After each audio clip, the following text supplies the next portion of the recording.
Chilla davrida ayolga eri va qaynonasining poddershkasi qanchalik muhim?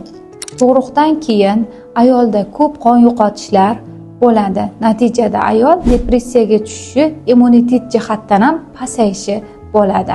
40 kun davomida jinsiy yaqinlik qilmasligi, chunki tug'ruq yo'llarida infeksiya tepaga chiqib ketishi juda yuqori bo'ladi. Bu birinchisi.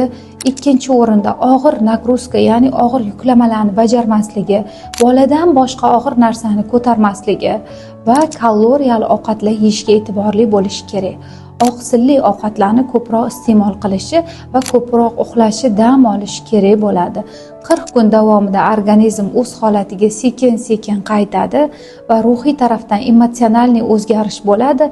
Homiladorlik davrida ayollarda gormon yuqori bo'ladi, tug'ruqdan keyin darhol riski pastga tushadi. Natijada ayol emotsional labil bo'lib qoladi. Shunday holatlar bo'lganda bizga qaynonamizni va erimizni poddershkasi juda muhim. Ularni poddershkasiz biza tug'ruq depressiyasini olib qolishimiz mumkin bo'ladi.